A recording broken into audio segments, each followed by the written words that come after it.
Hi guys, and welcome to our next video. This video is going to be theoretical and it's all about the fundamentals of information gathering. With that video we are starting the modules and the course itself, and this is the first theme about information gathering, and I really want for you to pay close attention because this is the most serious module of everything, because every action is based on our information, so it's really the most important module out there. I really want to explain everything as much as possible, so keep in mind that if you have any questions or if you do not understand something, please fill in the comments below and I'm gonna further explain that. But as I said, this is the most important module and you need to actually understand as much as possible here. We're gonna speak about the core of information gathering, what's so important about it, why we need to learn that so much, and why it's actually needed to gather information. So let's start. And what is actually information gathering? Information gathering is basically the process of collecting and storing all available information into database, and the information is about specific target. So when you're actually approaching a target, before you actually start hacking, you need to actually have an idea of what is the target, what is it running, how, where, and all the possible information out there. If the target is, for example, a website, you need to gather as much information about it, including links, owners, social links, where it's hosted, how, records, certificates. You need to actually learn everything about the target as much as possible. You have to learn everything about that target. Keep in mind that the information gathering, as I said before, is really important, and you need to gather as much information as you can. And afterwards you can actually store it in database, because the information can be really huge and so you cannot remember anything, and it's of course not needed to remember anything. About storing the information in database, I'm gonna demonstrate in practical video how you can do that and what tools to use about storing the information. But keep in mind that the storing of the information is really important, because there is a big chance of you to get lost, or there is a big chance of you to forget something, and you need to keep track of your information. So this is a really big part about storing and finding all the information available about the target. Keep in mind that successful information gathering is the key of successful attack. All the actions are based on gathered information. When we are approaching a target, all the actions of hacking, of penetration testing, of finding weak spots are actually based on gathered information. So when you are actually hacking a machine, you cannot go directly to hack it. You first need to actually search for information, search everything about it, use passive and active information gathering, and we're gonna explain all that stuff in a few minutes.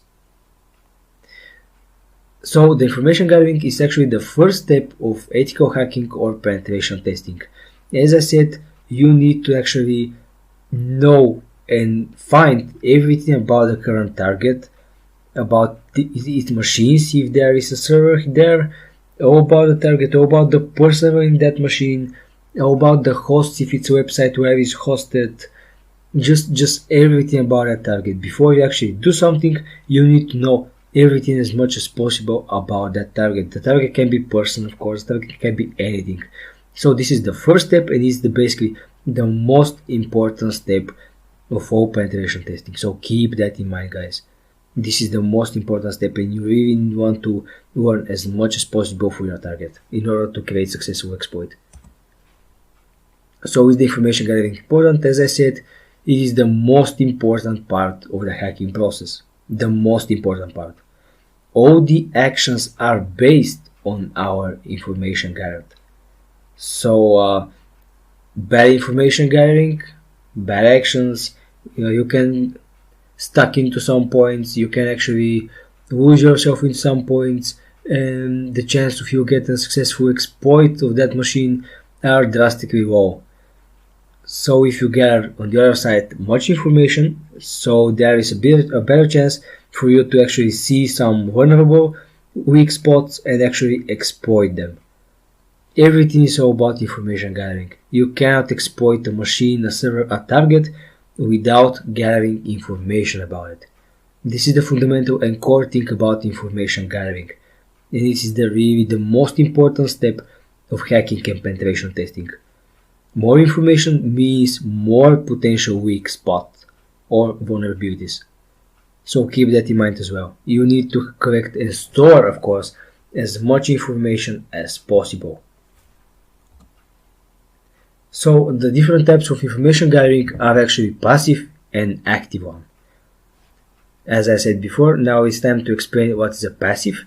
Passive information gathering is collecting information without interacting with any kind of infrastructure. And what I mean by infrastructure, I mean a server, a router, a firewall, a gateway. We're gonna explain all that stuff in future videos, so do not worry about it. Just explain yourself like a machine or some kind of device. For example, infrastructure can be a server, it can be routers, firewalls, it can be any just a device connected to the internet. This is like an infrastructure for now, just explain it like that. So passive information gathering is actually collecting information without touching or without sending a single packet to any of those devices. So there is no generated traffic, there is nothing they can see and actually warns that someone is seeking information from them. Passive information gathering depends most likely on search engines and public available information, and that is why this is passive and they do not send any packets to the specific target because they rely on search engines and on public visible information. And it can also be applied to any targets, for example, people, servers, domains, websites, and many more. And as you can think, passive information gathering is 100% safe. There is absolutely no way that you can get triggered or you can get caught collecting information because all the information from passive information gathering is publicly available. And as I said, you are not touching any device, so there is no record of you sending a single packet, and you are completely safe and you can gather as much information as you want because you are safe and nothing can ever stop you from doing that. When we're talking about passive information gathering, we can talk about actually the SAnet, which means open source intelligence. And this is basically the way to gain passive information about targets. SAnet use different frameworks, tools, techniques, algorithms in order to seek, search, and actually respond to you with the proper information as much as possible. There are really a lot of tools using SAnet. There are a lot of search engines. There are a lot of search engines parameters. There are just a lot of tools and a lot of information. And the SAnet is just a great way to actually collect all that information. And there you can actually store it and have it for future actions. So SAnet is basically the first step of the process of hacking. This is the first step of the overall process. And what I mean is that before you can actually start gaining active information, you need to have the passive information already. So you need to know all about domains, owners, all the links, all the profiles, where it's hosted, and if possible, find the IP address without touching infrastructure. This is really important because this is possible. So then we have actually the most common tools of SAnet or passive information gathering. So there are really a lot of tools, and the point about passive information gathering is that with a lot of the tools the information can overlap because that tools are using basically the same databases of search engines and algorithms. So when you use many tools for passive information gathering, there is a big chance that you get overlapped information. But those are the most important one that I use and I personally like. And they are structuring the information easy. They are gaining different types of information. They are searching for a lot of parameters in a lot of search engines, in a a lot of servers, so they can actually give us a pretty decent amount of information, and the tools like Discover can actually generate a report with the correct information, so it's going to make the things easy for you. For example, the Discover is going to generate a HTML page in which it is storing all the information gathered. This can include publicly available files, it can include emails, it can include who is information, domain name information, all the records available, for example, AMX records of the DNS. And it can just generate a report for you and just give this to you, and it's doing the work really simple and easy. The other tool I use and like is actually Motivo, but I need to warn that not every technique and tool of Motivo is actually passive. Motivo also has active information gathering parts, so you need to be very careful with that, because while gathering passive information you won't get any triggered. So let's move on into actually active information gathering. So the active information gathering is basically collecting information while interacting with an infrastructure. So what I mean is that you are actually sending packets to a specific IP, to a specific machine, and basically you are waiting for the response from that packet in order to gain needed information. For example, if you want to check if the server is running on port 80, is listening on port 80, you can, for example, ping that port or just use netcat and many more tools in order to see if you can get a connection back. And this is just a basic example of active information gathering, but as I said, you are sending a packet, so that means the packet can receive and then respond, so that means there is a firewall which has walked your packet. So you are just visible that machine knows that you've sent that packet, and you can be traced back. So the active information gathering is not safe at all. You have to really keep that in mind and be really careful with that, because there is a big chance of you getting caught, and you definitely don't want that to happen. So for that case, we have to actually use active information gathering careful. We have to actually know what we are doing in every single moment, because if we can get any mistake on, there's a big danger situation afterwards. So we have to be really careful while gathering active information. As I said, it's all about sending and receiving packets, and that packets collect the information we seek. So you are actually directly interacting with an infrastructure, with a machine, with a server, with a router, with a gateway. You're just directly interacting with a device, and that device has most likely a log file, and that log file has recorded your packets. So the active information gathering is most likely applied to machines, as I said, and you have to be really careful while gathering active information. And now the common tools about active information gathering. Ping actually I use for that. And with ping you can actually see the IP of the targets, but it's counted as active because you are sending ICMP packets, and as I said, it's recorded somewhere there. Then I really like to use Nmap or ZenMap in graphical, and the cool thing about that tools is that they have pretty decent amount of options. They can do pretty much whatever you want. They are complex and not that easy to learn and use, but they can really do whatever you want. They can search for firewalls, they can send crafted packets, they can spoof packets, which means to actually hide or lie or trick. Fake packets, they can send fake packets in order to bypass firewalls. They can send like acknowledge packets in order to lie the server that you want to acknowledge from the server.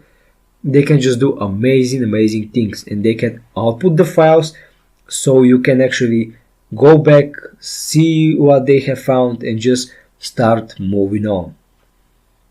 ZenMap can also create a graph with the things it found, and if you are more familiar with the graphical interface, you can freely use ZenMap. Of course, it's okay, they work quite the same. and I really like the both of them, so they're just amazing tools. The next tool is like NCAT, Netcat, NC, and this tool is again great, and you can actually use that tool for such an amazing things like checking a connection on specific ports. And actually with the NC you can get reverse shells, and you can see that in future videos. Also there is some Metasploit and Armitage. The Metasploit is actually a framework for hacking, for sending payloads and using exploits. And Armitage is just Metasploit but graphical, and the both tools can be used for actually gathering information, active information about hosts, about machines, and all that stuff. And as I said before, there is Multigo, which has active information gathering parts inside. So that's why we are counting Multigo as both passive and active information gathering, so you need to be aware of that. So guys, as you can see, the both methods are actually really different from each other. For example, passive information gathering can be like scrolling into a web page like a normal user. You can from there see all the functionality, all the links, all the emails. You can from there actually see how they made their emails, how they structured their emails. You can see from there, is there any weak spot? Is there any just web page that are not supposed to be open and freely accessible? By browsing a web page, you can actually gather again much information. It's all about passive. You're just browsing the web page as normal user. No, it's not suspicious at all. So the active information gathering on the other side is actually sending crafted packets to a specific IP, to a specific machine. So based on the response to that packet, you can actually see and check the information. So the both methods are quite good, and first it's good to actually start with the passive information gathering because it's really open source. You can actually gather information from everywhere, and you can gather really much information. You're gonna see that in the next video. We can gather a really big amount of information. So my advice is just to start with the passive one because it is more easy and obvious and just the right thing to do. And after we've gathered enough or as many passive information as we can, for example, domains, emails, links, who is the CEO of that target, all the stuff like that. So we can afterwards start thinking about building an attack vectors, which means that how to exploit the target. And then we go for active information gathering, so we can get a better idea about the network itself of that target. We can get the better idea of the server, of the machines there, what they are running, how long, and all stuff like that. So you need to actually have knowledge in both methods, and we're gonna use, and you're gonna see in practice, both methods as well. And in the practical videos, we're gonna start with the passive information gathering. So I really appreciate you for watching that video, and see you in the next one, guys. Stay tuned.